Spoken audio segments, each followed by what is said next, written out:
গাইনের শত্রু গান, ঘরের শত্রু ঘরে বড়।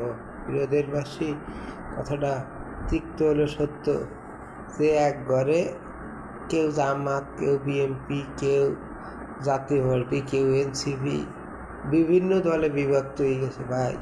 12 ভাতারি মাইয়ারে তুই 12 ভাতারি, যারা এইটা করছে তাদেরকে ধন্যবাদ দিতে হয়।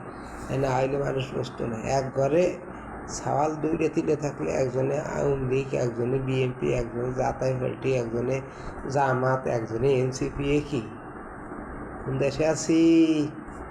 আরে ভাই, সবার ঘরে ঘরে কেউ এইদিক হলে এইদের তো একজন, ওইদের এখন মূল উদ্দেশ্য হলো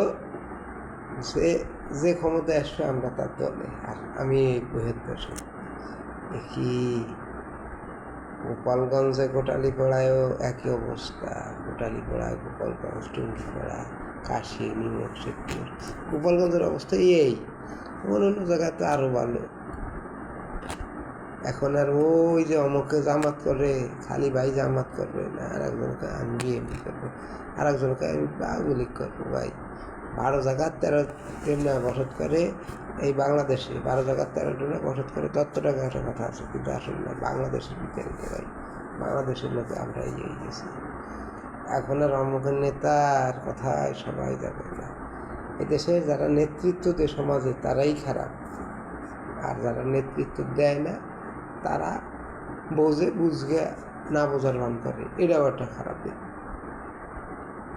না বুঝগে যে আমি নেতৃত্ব দিতে তাহলে আনাটা বাঁধায়, আর যারা বোঝে তারা একটু দূরে থাকে। এটাও একটা খারাপ। কইলে তো এখন তার সাথে জ্ঞান করতে, এই জন্য অনেকে করে না। অতএব সঠিক কথা হলো কি, 12 ভাতারি মাইয়ের 12 ভাতারি যে ইয়ে করছে, এটা সঠিক বিষয় আমার মতে। আপনাকে লাইক, শেয়ার, কমেন্টে বলেন।